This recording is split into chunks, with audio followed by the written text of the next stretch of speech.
Hi and welcome to the first episode of The DOORhof is Always Open. Now this is very exciting for me. It's the first video podcast I'm ever doing in my life.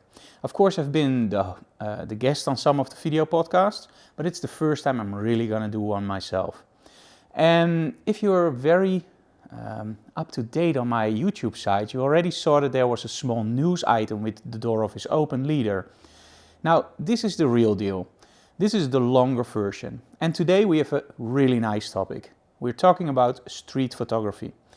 And in the DOORhof is Open, we will do some tips, we'll do some store visits, and of course we always have a topic. Now why did I choose street photography in this one? It's something a lot of people do at the moment, and it's not that easy. It's very difficult. So I invited two experts over in the studio. And in the camera store visit, you will already meet them. They're Brian and Ruud. And they will talk about their images and my image. And of course, we have some on-location stuff. So at first, we start with a video I did in the market in Emmeloord. That's very close to my home. And after that, we do the store visit. So first, start the video for Emmeloord.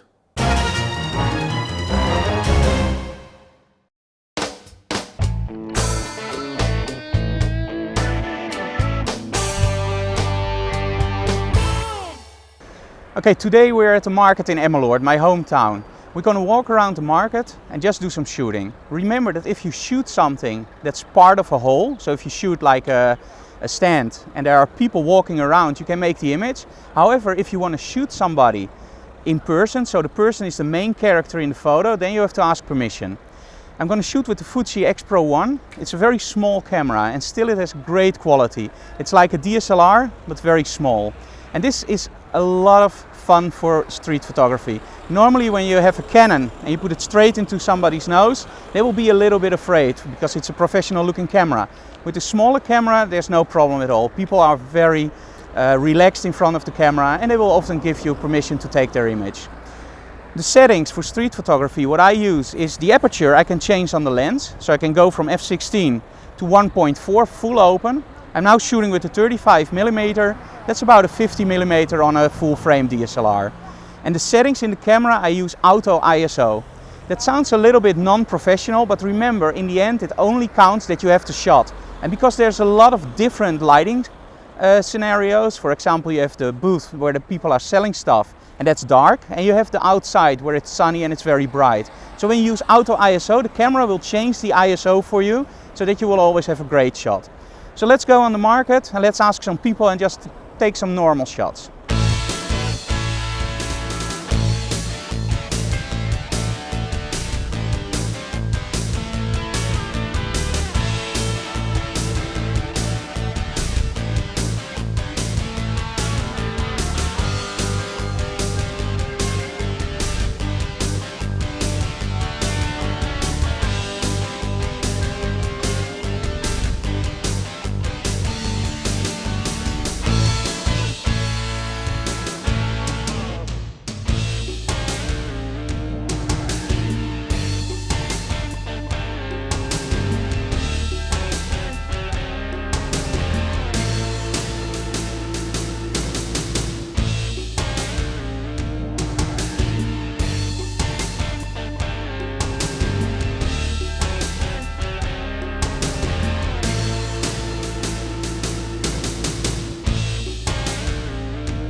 Okay, now you saw the video from the market in Emmeloord. We're now going to drive to Urk, that's about 10 minutes drive from our studio, and we're going to do a store visit there at Camera Nu. Camera Nu is one of the biggest stores in the Netherlands on cameras. And they have a lot of stuff like camera bags, cameras. So that's the perfect place to go for some information about street photography. And that's also where we're going to meet up with Brian and Ruud. So let's go to Camera Nu.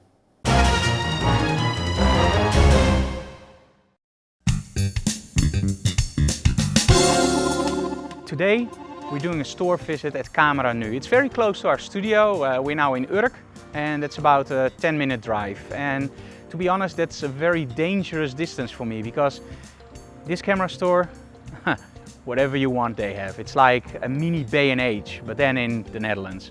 So I'm gonna go inside and I'm gonna meet up with Brian, one of my friends. He's all into video and he knows a lot about the professional gear. And I'm gonna meet up with Ruud. And he's a very good salesman. He's very good in street photography. He's gonna be in our studio in a moment. And we're gonna show you some stuff about cameras and bags we're gonna use. So let's go. We're gonna go inside. So walk with me and we're gonna meet up with the guys.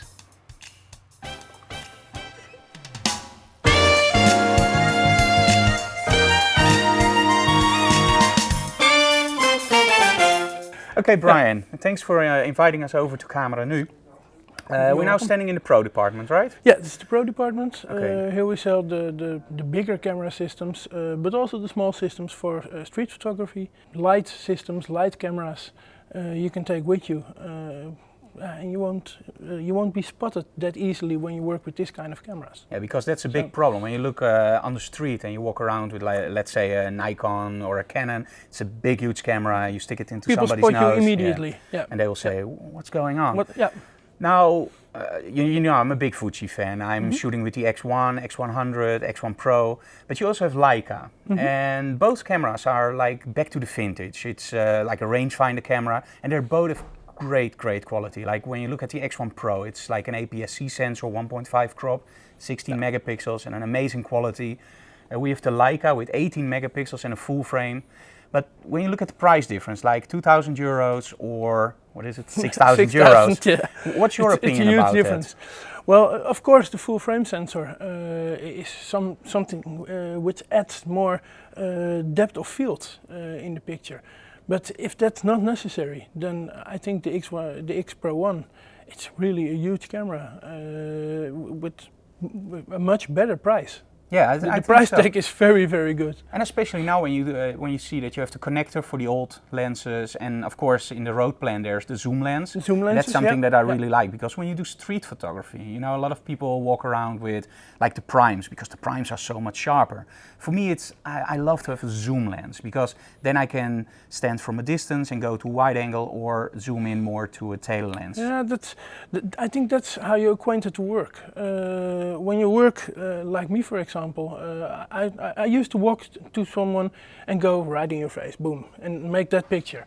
But I can imagine that someone would have more distance from the people they photograph. Yeah, that's me. And yeah, I like to be in the distance. Yeah, and then zoom lens is more suitable for the kind of work you do. Yeah, and what I don't like when I walk around with, let's say for the X100, it's a fixed wide angle, and I love to shoot. I think you're right. It forces you into a certain mindset. But for me, it's what I'm used to the Canon. You know, when I walk around, I use the 24 to 105. I can just go to from wide to all the way in zoomed, and I just have more options.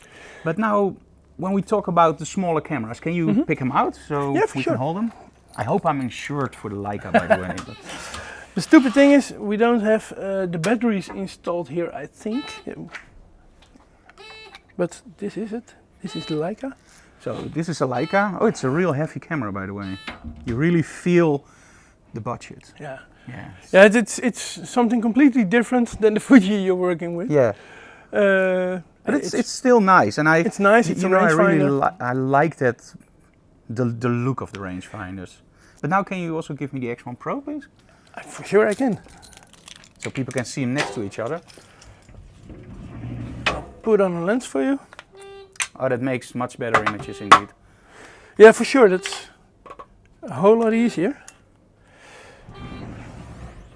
And it's a pity that on camera you can feel the weight difference, but I can assure you there is. Yeah, there is a weight difference. But when you see, the cameras aren't that different in size. So for me it's like, you know, this one you can hit a nail with probably into the wall, and with this one you can probably take amazing pictures, but well, you know my problems. Yeah. Maybe if we got a big sponsor for the webcast, I will try something out like this. But for the moment I will stick, I think, with the X1 Pro. You stick with the X1 Pro, yeah. So let's say we now have my camera. And in a moment we're going downstairs. We're going to ask your colleague about the more DSLR solutions. But now I have my camera.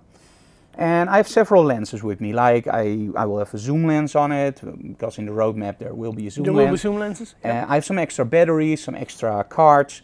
Now, I don't carry everything around in my pockets. So I want a small bag, but I don't want a bag like I'm hitchhiking. No. I want a small bag. So if you want a small bag and you want something good, and I'm assuming that when you use this kind of cameras, you want something good like that, then you can, for example, go here and have the Billingham bags. A small bag like this, for example, it's a Billingham.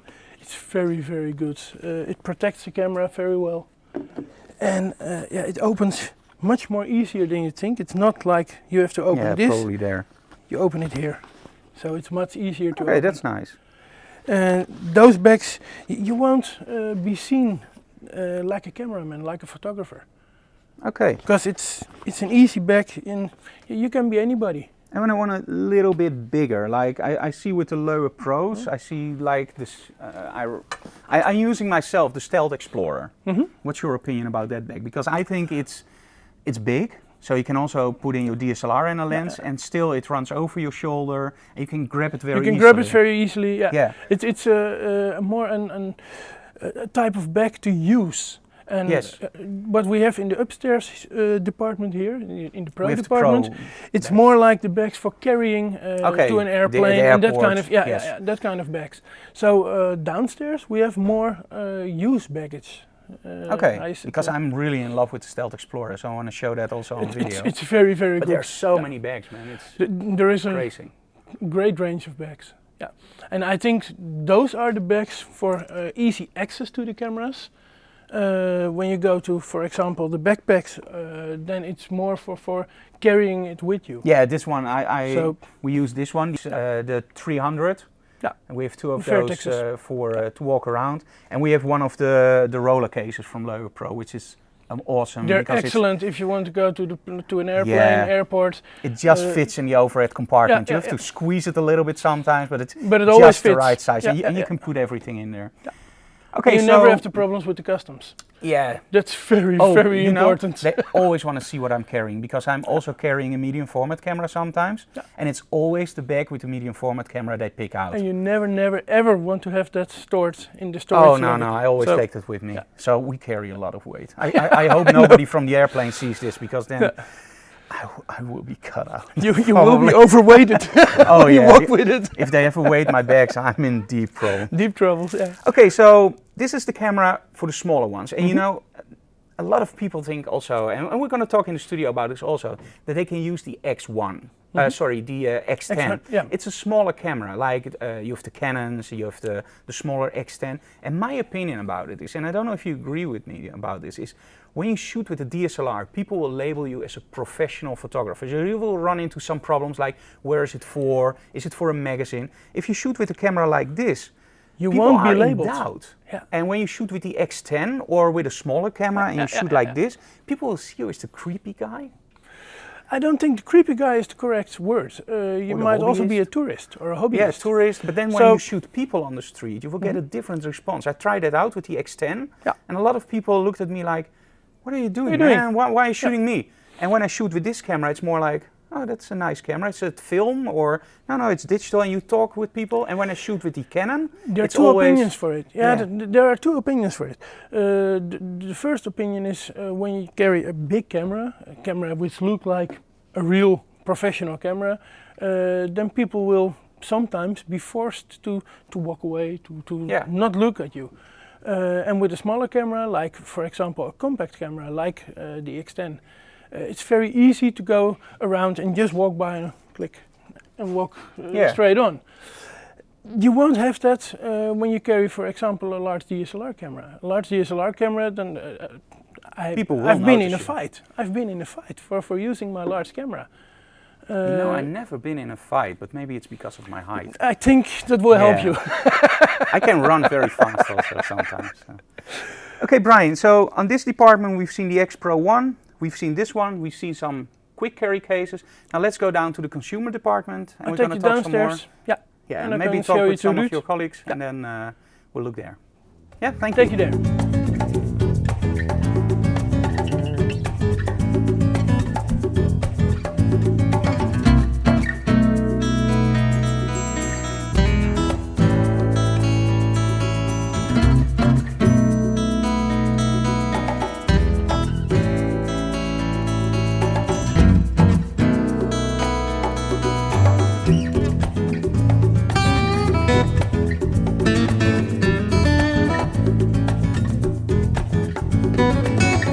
So Ruud, thank you very much for inviting us over to the consumer department of Camera Nu, I believe. You're welcome.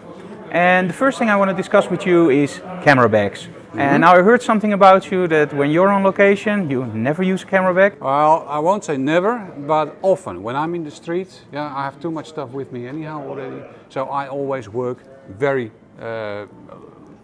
little stuff, as little as possible. And I preferably only take a camera with me with just one lens. And with that, I do what I want to do. Okay. That is the easiest. Anyhow, you have a big camera with you, so people see you too much already. And I prefer to stay as much low profile as possible. Yeah, I know, I do that a lot, but when I'm outside and I always miss that one lens, and then I have my camera bag with me and there's just one lens in there, there's some drinks in there, and I can go on all day with. Well, for drinks it's very easy. There's lots of bars outside, so you can always find something. Yeah, but then I start to wiggle and it doesn't work. Okay, let's look at some bags, because Camera Nu, it's like Disneyland over here for us. So we have everything. People, you really should be here. It's like a huge camera store with all candy stuff. So just show me some of your favorite bags. Okay, well, one bag I want to show you, which I always work with, which I like very much if I take it out on the street. Shall we go have a look over there? I am personally a big fan of Think Tank. Think Tank? Yeah. Okay. Think Tank is a very nice brand. And why? Because first, in a not too big bag, you can just put everything you need. 2 bodies, 3, 4 lenses if you need. Very easily fits. And what I like about this bag is very simply, it doesn't look like a camera bag. Yeah. It is like here in Holland we used to have a puckle. Yes. You remember them? Yes, for sure. Yeah, the old army bags. Well, it looks a little bit like that, and that makes it it's not too obtrusive. You don't see it so very easy. So I like to use this one. I like that one. Yeah. But one thing, what is not so good about this, it makes a lot of noise when you open it. Now you can do something about that, but then your bag is always open. So that's not a good idea. You have another bag, and Low Pro. Yes. They have a bag like this, where there's a zipper. I love that. Let's have a look at that one. That's so a coincidence, because I think you're now going to bring me to the bag I'm using all the time. So let's see if that's the bag indeed. Where do we have it? Here. And which one do you use? I use the Stealth Reporter 300. 300, okay. And that's indeed the one with the zipper. I used to have the 400. Yeah, that's a big bag. But it's too big. It's too heavy. Especially for the bigger ones, I use the 300 from Low Pro, which we saw upstairs. Yeah, that's the one I use. Yeah. And this is the one thing which the Think Tanks do not have. Pity. Very easily. And you can get everything out you need. Yeah. That's so cool about that bag, indeed. Yeah, I love that. But you have a lot of brands here. We have, let's say, Crumpler, we have Tamrac, Low Pro, Think Tank. So There's so much choice over here. So how do you normally approach a client when he comes in and he says, I want a bag for street photography? Do you only go for the looks, or do you ask him, what do you want to carry, and how important is that? First thing you have to ask is, what do you want to carry? Yeah, of course. Yeah, and that's the most important thing. Because I always tell a client, when you buy a bag, take care that you buy it a little bit bigger than you really need. Oh yeah, I made that mistake a lot of times. Because very often they buy a bag, everything fits in, and after a few months they buy an extra lens, and then they come back to buy another bag again. We love it, of course. But I understand it, but that mistake I made. But it's not the idea. There we have eBay, by the way. A lot of my bags went on eBay. So okay, that's the bags. Now let's talk a little bit about cameras, because upstairs we talked about the Leica, we talked about the X1 Pro, but for a lot of people that's out of their budget. So let's start out with the smaller cameras. Which one do you advise for people who say, well, you know, I want to get into street photography, I don't want to look like the creepy guy, because my opinion is when you have a too small camera and it looks too touristy, that you're labeled as the creepy guy with the camera. Yeah. And so which camera in this series would you advise, let's say for a budget of 500, 600 euros? I would very fast go for a Canon. The Canon? Yeah. Okay, can you show me the Canon? An S100 or an S95, if you can still find them. Let's have a look. Here is an S95, for instance.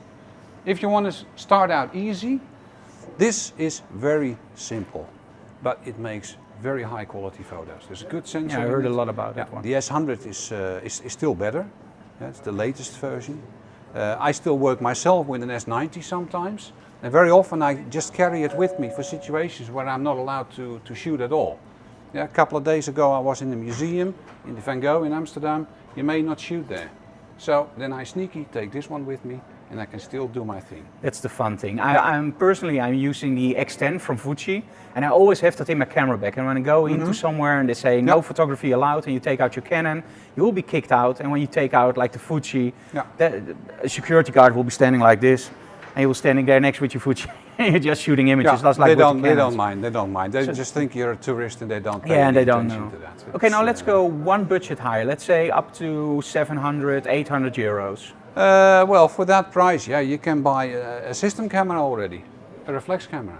Okay, so Ruud, we now turn the corner and we see some stuff that's a little bit more expensive. So what's your opinion about that, let's say, the twilight zone between the DSLR with the interchangeable lenses and the cheaper but high-end point and shoots? It's a very good possibility. The very nice thing about it is, first of all, you can change your lenses. Yeah, that's very important. You have some more possibilities.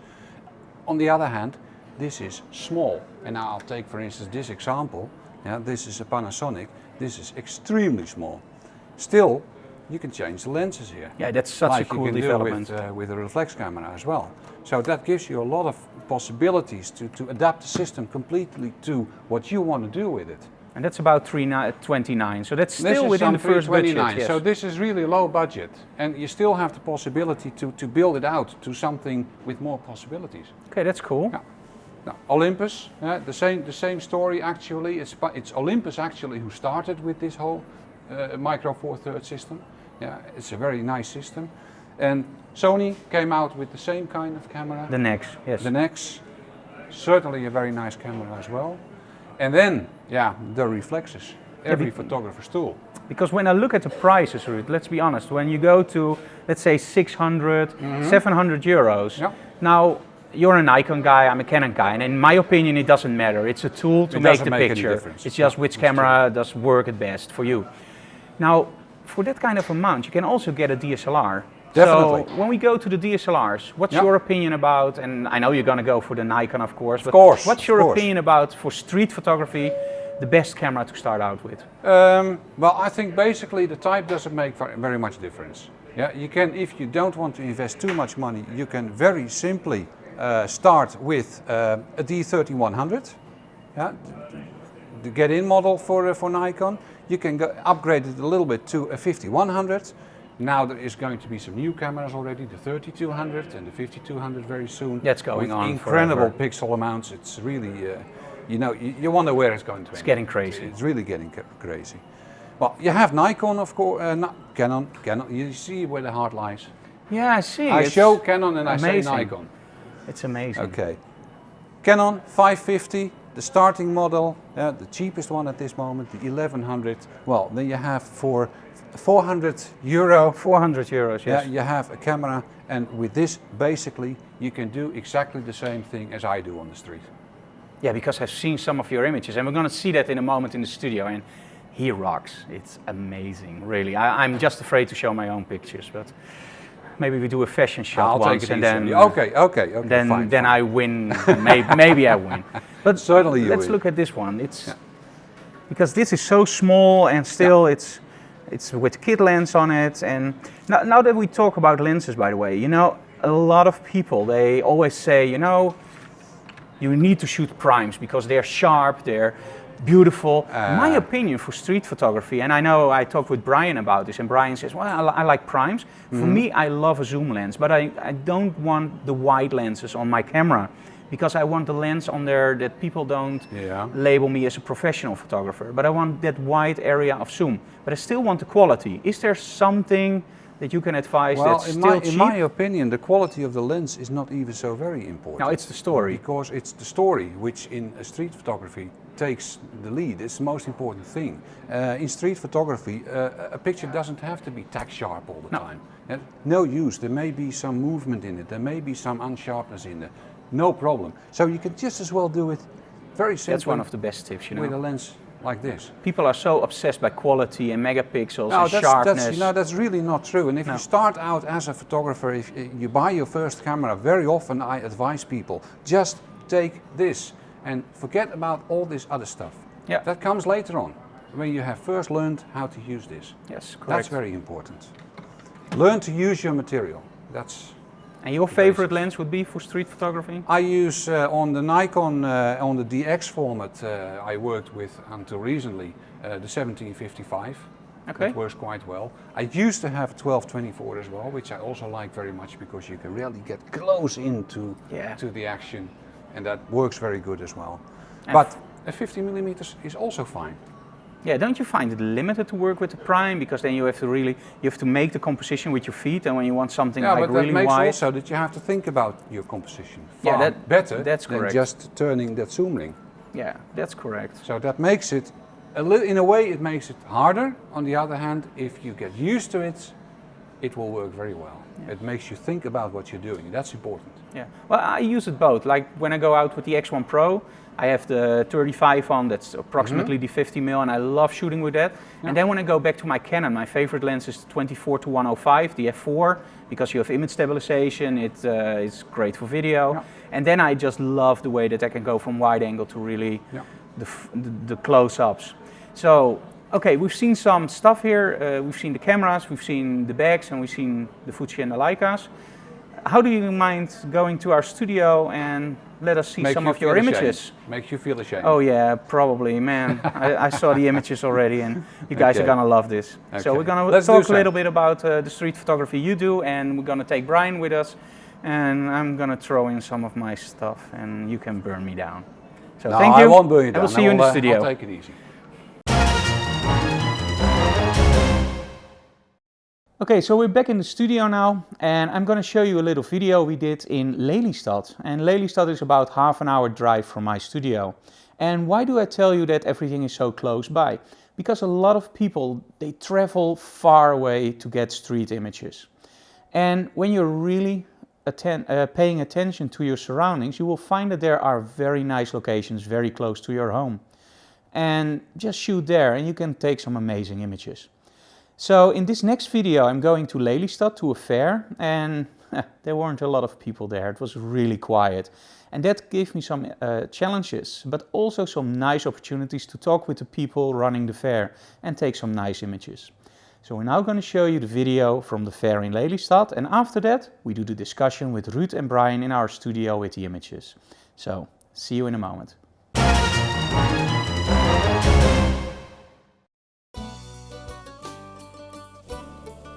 Today you see me walking around the fair in Lelystad, and there weren't a lot of people there, so I had plenty of time to shoot. Now, when I'm shooting in stuff like this, I love to shoot HDR, and you can see me hand holding HDR. With the 5D Mark III you get about 7 exposures, and you can go 7 stops or even 8 stops down or 8 stops up. This is one of the HDRs, by the way. and it shoots really quick, around 6 frames a second. And you can shoot handheld with it, because if you use software like NIC's HDRFX Pro, it has a great alignment function. Now what you see me doing here is I'm finding the shot. I'm trying to shoot through windows, using some reflection, and in the end I ended up with the fluffy dolls. I love to play with my depth of field there, so the doll in the front is in focus and everything in the back is a little bit out of focus. And I love the colors here. And as you can see, there are really not a lot of people here. And one of the nice things about visiting a fair when there aren't a lot of people is that the people in the booths are a little bit more relaxed. So you can just ask them, can I take your picture? And in most of the cases they will just say yes, like this guy. He was just reading his newspaper, he said, should I pose? I said, no, just keep reading your newspaper and just let me take the shot. And of course I also needed to take an HDR shot of this little thing. I think it's amazing, all the colors. And when you shoot HDR, the colors really pop out. And here you have the final shots for this one. And I also think, by the way, the angle is very important. So when you're on location, don't shoot too quick, find your angles. Take your time. Okay, in this one, what I really like to do is shoot with a shallow depth of field. Now when you make your focal plane align, you can make sure that, as you can see in this image, that part of it, like where the Angry Birds is lying, is totally in focus, including the catapult, and the rest is out of focus. Now this one is special because I really like this shot. This guy, as you can see in a moment, was just sitting there. There's no people there, so he's just bored stiff probably. What I asked him is, can I take your picture? And he said yes. Do it very quickly, say thank you very much and move on to your next set. And again, I really love this shot. He's just sitting there and there are no people there, so that's really annoying, I think, for him. Now when you're on a location, make sure that you don't forget to take the in-between shots. Like here you see a cityscape, and I really wanted to have that one also.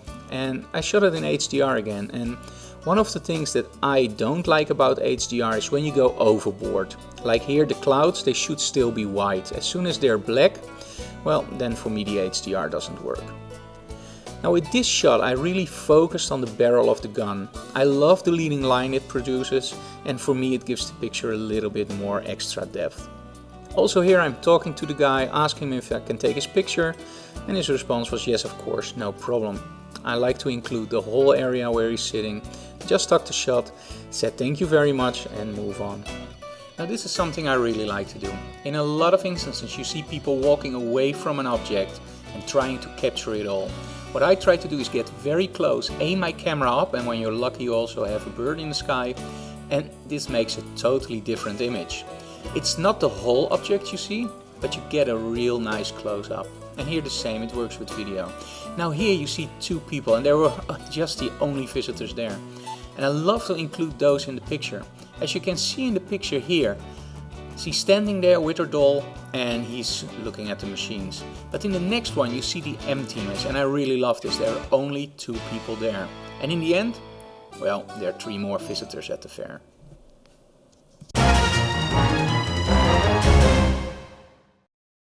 So welcome in our studio, and joining me today is Ruud and Brian. They both work at Camera Nu, and we visited Camera Nu in the segment before, and they talked a lot to me about what they would advise for me to bring when I do street photography.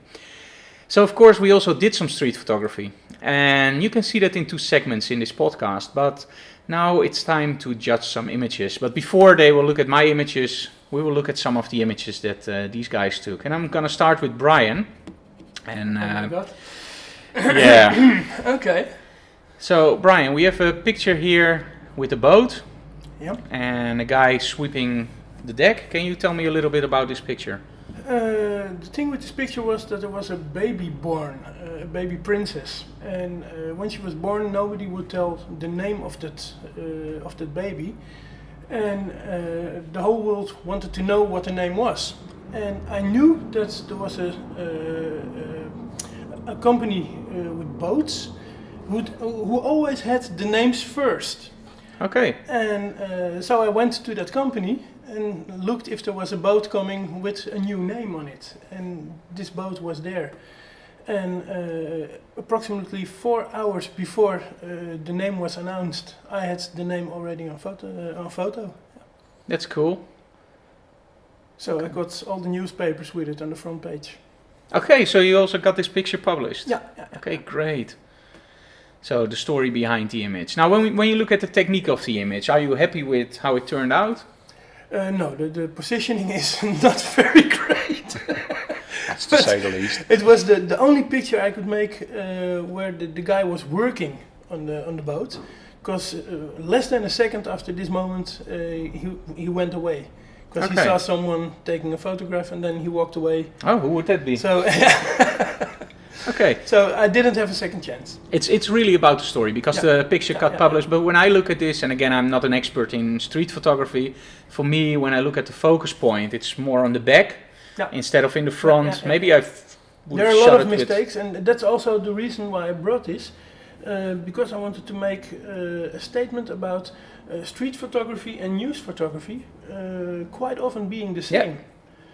Quite often when you walk through the streets, you find news items, and you can make money out of that. Yes, of course. And what I wanted to say is, when you look at the Giotic in the background, it's very busy, but still it has its news value. So it's not like an artistic shot; it's more for the news value. And when you look it's very clearly telling a story. It's, and just because the guy is working on that name and just polishing over there, it brings the attention exactly to the point with what the picture is about. Yeah, I really like it as a news value image indeed.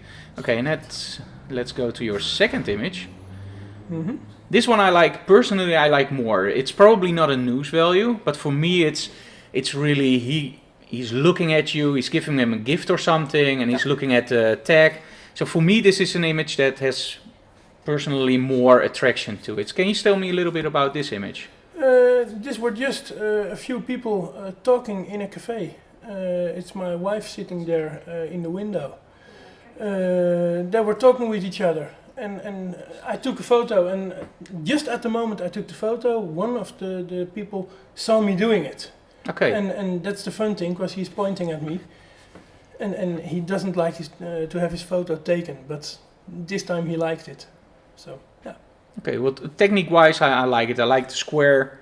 I think you closed in on everything, and some people will say cut the side off, but I think it's great as it is. What do you think, Ruud? No, I don't think that's not necessary. No, the only thing I possibly would do is use a little bit less aperture, a little bit lower aperture. Yeah, to blur out the background. Blur out the back. Because I think it's and that's what I do myself very often. I work mostly on completely open lens, because I just want to blur out everything which is not really adding to the story. Yeah, just draw your attention to the main characters. Yeah. Okay, cool. And let's go to the third one. And this one I really like, because you're shooting in a window. You see the reflection and you see the eyes. It's not a window. No, it's small stripes of mirror. Okay, cool. And my son is standing behind it, and I'm standing in front of it. So you see my son and you see me in the same picture. Oh, that makes the story even better, because it's your son seeing through your eyes and you seeing through the lens. Wow. Mm-hmm. That I really like. And this was a picture taken in Rotterdam. It's very, very nice. I think it's nice. Yeah, I love this one. What do you think? Well, I think it's a very nice picture. The story is nice, even though I wonder if it's really street photography. But not really, but it was seen on the street, and that I'm more a technical photographer, not a street photographer. So that's I think but that technically the idea behind it is very well seen, and definitely very good. Yeah, I love this one. Yeah. Okay, so we have another view from you. Let me go here. Okay, for me personally, I like the way that they talk. But this one takes the middle pillar. You see the two guys talking. You see the girls in front, and the pillar takes everything away. It's drawing too much attention. But that's personal. But the story behind it, does the pillar have something to do with the guys? For sure, because it was a politic debate, and at this debate, those people were talking there. So I took this picture because of the debate and because of those people not being from Holland. Then it's great. And then talking with each other about the debate.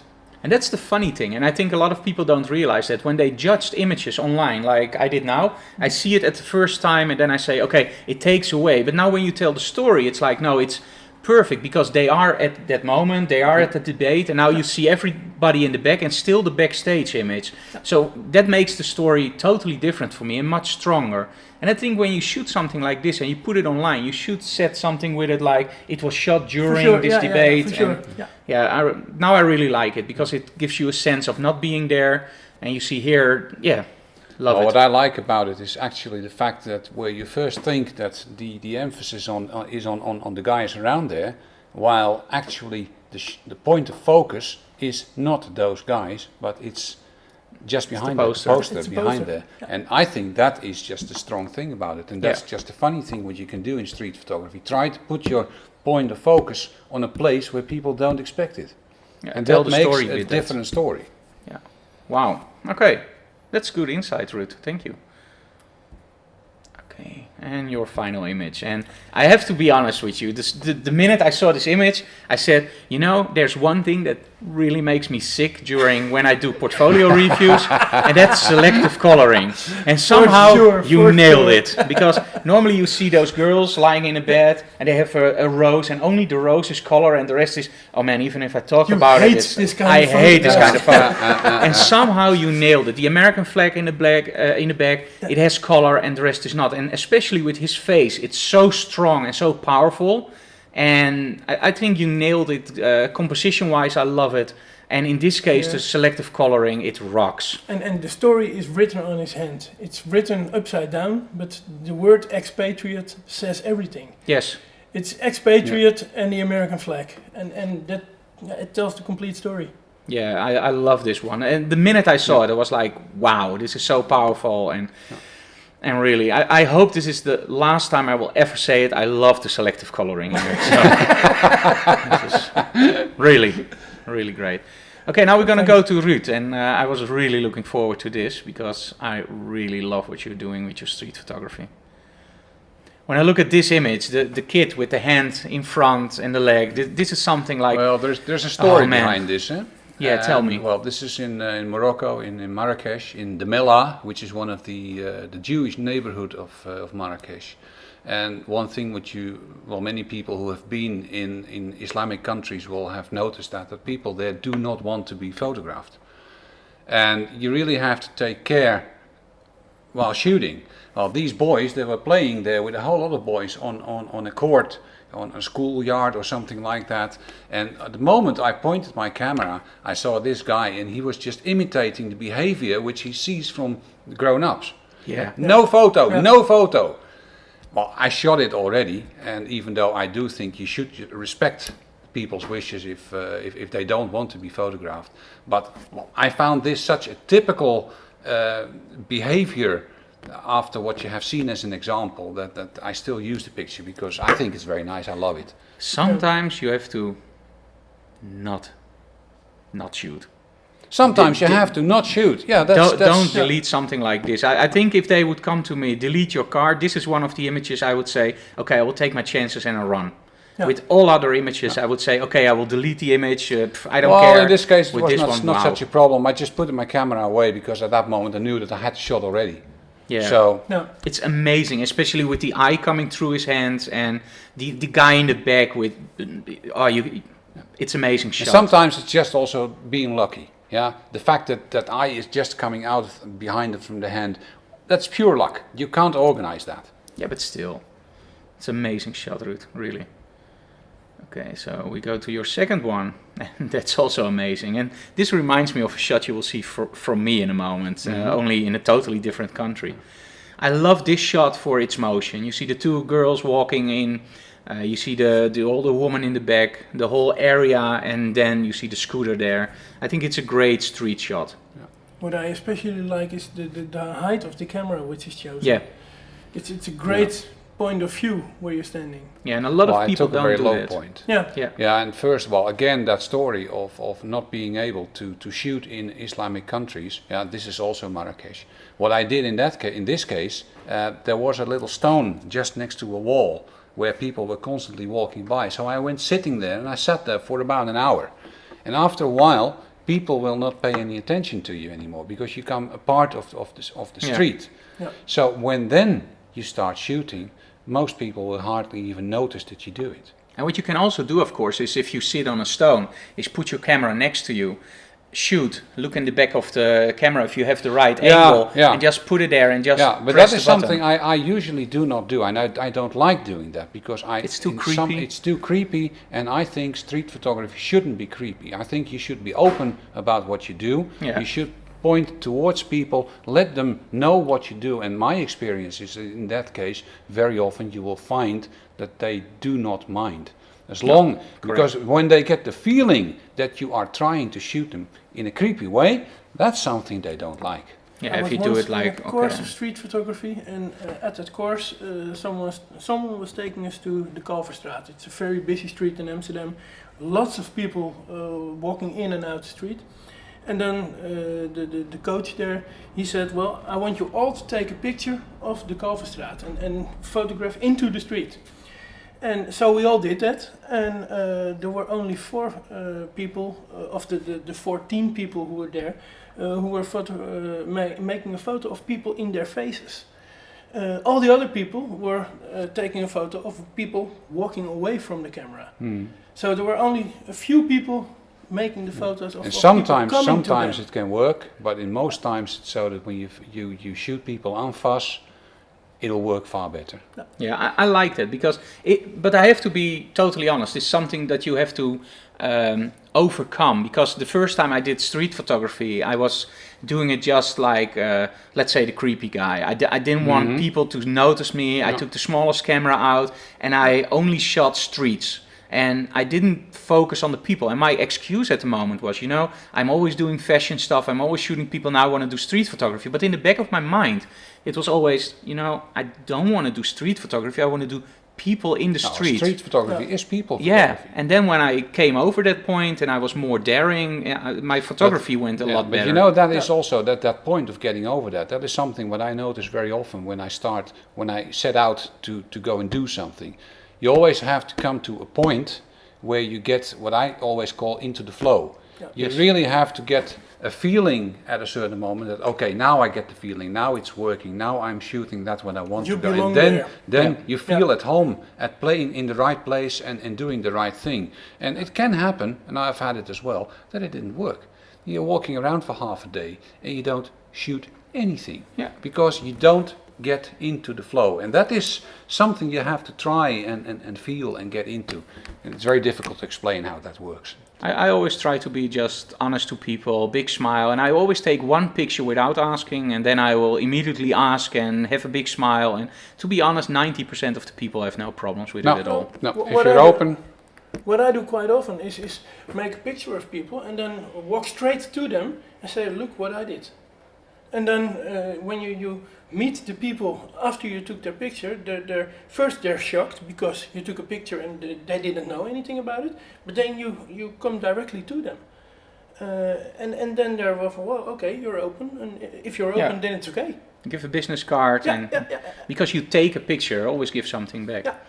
Okay, your next shot, it's on the boat with the seagulls, and it's a girl feeding them, and what I really like about this shot is that the attention is really on the seagulls. They're all sharp, the girl is sharp, and somehow the background is nicely blurred. The only thing, and that's so difficult to do, is when you see this, it's growing out of her head. But that's just the only thing in the whole picture. I love the way her hair is moving in the wind. And again, the seagulls, it's amazing. So I love the look of this image. And the lightning between their feathers. Yeah, that's cool. Really cool. A little bit of backlit.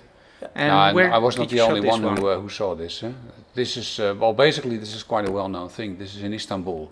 And on the Bosporus there is lots of boats sailing up and down between the different city parts. And people know, and the seagulls also know, that the people are feeding them from the boat. So, you can just wait for something like this to happen. You go and sit on the boat and it sails out, and you can just wait until somebody is going to feed the gulls.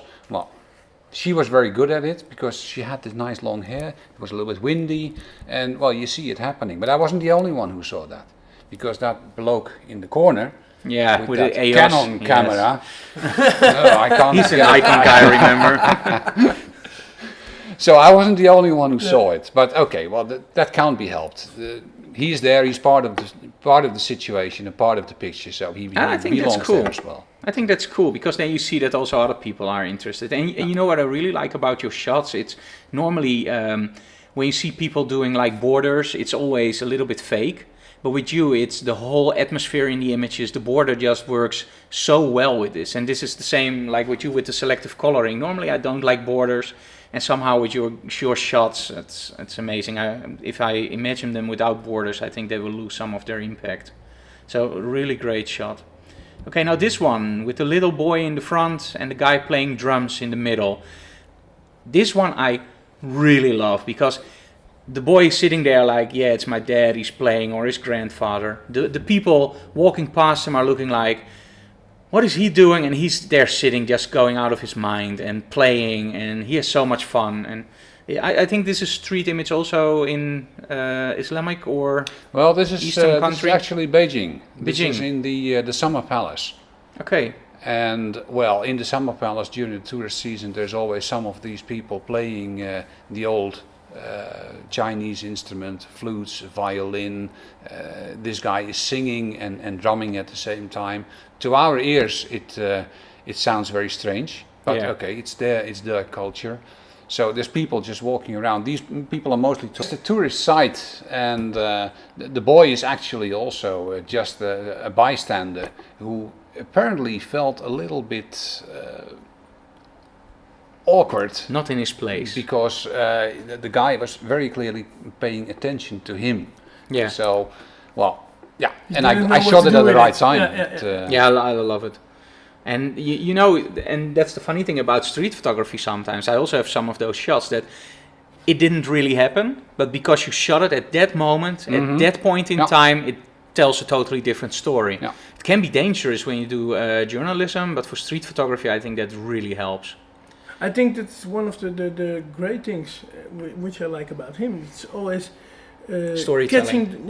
Catching the right moment. Yes. If you look at the pictures Ruud takes, they're always at the right moment. Their eye movement, their hand movement, it's always... Some people say you have to have luck, and I always say luck you can force. Yeah, for sure. Well, by doing it a lot you can force luck, and at the same time, like I said before, it's getting into the flow. And once you have that, it just works easy. Yeah, it goes. It comes almost by itself.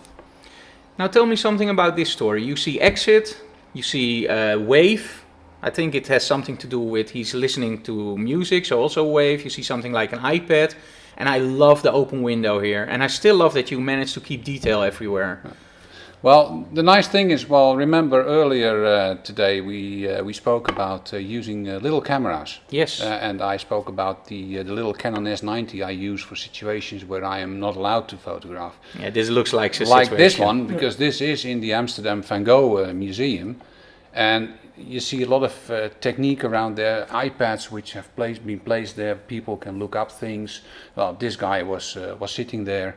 But with this you can very clearly see that with a simple camera you can do very nice shots. So you don't you need this big reflex camera or whatever. With a camera like this, it's about the story. It works as well. It's the story. The quality of these cameras nowadays is more than sufficient. So you can get really nice things with this. Yeah, we won't tell that he was there taking a photograph. No, we won't tell.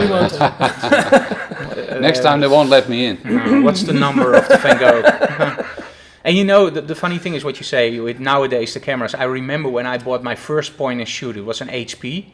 And I think everything above ISO 100 was so noisy and you couldn't use it. And now when I shoot with the Fujis or the Sigmas or the Leicas or whatever camera, the Canons, the Nikons, the Sonys, whatever brand, they are up until ISO 800, ISO 1600, they're usable. And what a lot of people don't realize is when you look, for example, at the Fuji, when you go all the way into your zoom, you still have a very, very fast glass. So when I'm shooting on my Canon with an f4 lens on ISO 3200, in fact, with this one I can shoot on ISO 800 because it's so fast, the glass, and that's what a lot of people forget. So the point and shoots, they're really great for this stuff. And in the end, it's about the best camera is the one you have with you. So if you can take the shot. So this one I also really like, and it's getting boring because with every shot I say I love this one. So you have the guy with the mohawk. I still have my shoes on. So. Yeah, you still have your shoes on. Okay, that's cool. You have the guy with the shoe with the mohawk. Demented are. Well, actually, it's a girl. It's a girl. Okay, can't see that from the back. No. Tell me She about wears a this dragon story. tattoo somewhere? Or? Well, this is like here. You maybe you can see here, like we say, that you shouldn't shoot people from the back. Well, that's in any way. Here it You works. never shoot anyone in the back. Yeah, but sometimes it can work because at this moment the person is not the most important thing anymore, but it's the haircut, it's the name Klingon, and it's the sticker she has on the back of her coat with demented. And that is actually what caught my eye when I was walking behind her. And well, in combination with the zebra here, the stripes on the road, and All the other people. crossing, and the other people coming towards, and well, yeah, it just worked for that moment. But I think this picture explains everything about golden rules in photography. Oh, they There should is be only broken. one golden rule in photography. Don't listen to the golden rules. No, that's true. I agree with that. But on the other hand, you can only forget about the golden rules you when know you them. first have learned and know how to use them, and Yeah. then you can throw them overboard. Yeah, without any doubt. First learn them and then forget. Another thing I still like to mention is the way I work on my black and white. I prefer black and white photography for street photography, even though I do know that there is very good stuff in color as well. I use Nik software very much for Silver FX. Silver FX. I love that. Yeah. Nik is great. I think it's really fantastic in making I also your work with black Silver and white. FX. Yeah. Yeah, I use all from Nik, like the color FX, the silver FX, and you know, with Nik, the funny thing is, they make stuff that really works. You see a lot of plugins, and I always say it's the clickety until you like what you see stuff. And with Nik, it's almost like when you click on it, you can still change everything around, and it just simply works. Yeah. And with other software, I'm always in doubt, like, why doesn't it work like the way I want it? Okay, so now it's time to look at my work. Get ready. So I'm really nervous about this because now I'm sitting with two experts. And okay, the first image is something I shot during a stay in LA. And what I was looking for is the story behind the shot. And I saw this, this is actually in an area where you shouldn't go, 3rd Street, and it's a really rough area. And what I liked about it, it isn't faked. So in other words, we saw the stop sign and beneath it somebody said stop fade. And when you look in that area, there are a lot of homeless people, people without money. Mm-hmm. That's why I also included the 3rd Street sign. So what's your opinion about something like this? I think it's quite strong, and I think especially the text, like which has been written on there, there's a meaning to that. Yeah. I think the word under the stop sign says more than the stop sign itself. Yeah, yes, definitely. That's the whole story about this picture. Yeah. And Yeah, whether sure. it's for me street photography still, and that is the one lack I think on this is, for me street photography is people. Yes, And I agree. when there's no people in a street photograph, then I don't know. Then I find it more difficult. okay, cool. Yeah, but Then still, I will I have think that was the thin line I was talking about of street photography and news photography. Mm-hmm. This is telling a story. Yeah. Yes. Oh yeah, it definitely does tell And the a story has to be told. Okay, now I have a metro shot. This was done in New York, by the way. And one thing I love about New York, you just buy a ticket, get in the metro, and just go. And Just enjoy it. this one was shot like secretly. I saw his expression and I had to respond so quickly that I had it's shot actually with a Canon, and I had it lying on my lap, and I put it up to my eyes in motor drive. So I was pressing the button, going up to my eyes, and I believe this was the 2nd or 3rd image. So it's still a little bit skewed, but I love the expression from the guys. And indeed, what you said, it's not I sharp. think but that is in this case not important at all. It is just the working together between these two. Their communication together is fantastic, and the person standing in front of that just adds a lot of depth. Yeah. And that's why like I said before, I so much like to work open lens. Yes, because you blow that out. You blow that out, and you center everything on those two, and they are the main part. It's a great What story. I love about this photograph is that the whole left side of the face is dark, but then the eyes are popping out. Yes. So it's really... Yeah, actually I had my friend Joe McNally with me with a few strobes, and he was hitting it from the side. So thank you, Joe, still. I really loved that shot. Okay, so my next shot, and there's no people in this. What I always like to do... You don't have to excuse yourself. Oh, no, okay. No, for sure not. What I like to do is I like to see stuff differently, and with this shot, this is Times Square. I went down on the floor and shot up with a wide angle just to give it a different look, because you've seen Times Square photographed so many times, and I tried to do something else with the American flag on the right side, still the big signs and the other building. And the powerful thing is, you still see it's Times Square. yeah, that was what I tried to do. That is what makes this photograph very powerful. Well, what I find very strong about it is you laid on your back on Times Square and you live to tell it. Yeah, yeah, that was something that I would not advise people to do a lot. Okay, so now we have something with people in it. Actually, this is also in a video the guys have seen in this podcast. We went to the fair in Lelystad, and actually the whole fair was empty. And this is one of the tips that I would like to give to people is just ask. Because the first images I took, the guy didn't notice me. I was just shooting alongside, giving some depth. And then I just walked past him, he looked at me and he had a big smile, and I said, do you mind if I take your picture? Of course I said it in Dutch. But I said, do you mind if I take your picture? And he said, no man, of course. And what I always do is I try to do it as quick as possible, because I don't want to take too much of his time. So I stood there. I always have my camera on, like now with the new 5D Mark III on motor drive, the fastest, and I will just shoot 7 or 8 frames, and I will say thank you very much, and I will leave. But I just love the way, for me, this goes into the depth. And you see him sitting there, and everything works out. Yeah, I just wonder what you like about Well, it. there was one thing I was wondering about it, because you just told me that there were no people there. Yeah, it was very It quiet. was very quiet there. Now I think, but of course I wasn't there, I think I would have turned my camera, my viewpoint, a little bit more to the right. Okay. Because what I think is, at such a fancy fair, normally these slot machines, they are full lined with people. And what I think you could have emphasized far better, that there are no people, this complete empty row. And that would have just been, showing it a bit more. yeah, and that would have been a little bit stronger if there would have been a little bit more space without people there. Then That's you a would good have been able to emphasize the fact, and then the fact that he is sitting there more or less waiting for customers to For come. nobody. Then it would really be finished. Yeah, and I didn't do it because there were no people. That's a very good one. And that is sometimes, yeah, and sometimes you can also, like you said, you work fast. Sometimes you can work too fast. Yeah, just tell the story twice. Once this way, and okay, that's a cool one. Thank you. That's a really good It tip. reminds me of a thing a teacher always said to me, is think of your way of telling the story and think of my way of telling the story. Yeah, that's a big one. And then I said, what's your way? He said, well, you don't know, and you have to find out. Yeah. And it was a very meaningful sentence, because there always is another way to tell a story. Yeah, correct. This one I included because it's not one of my favorite shots. It's shot on Rodeo Drive.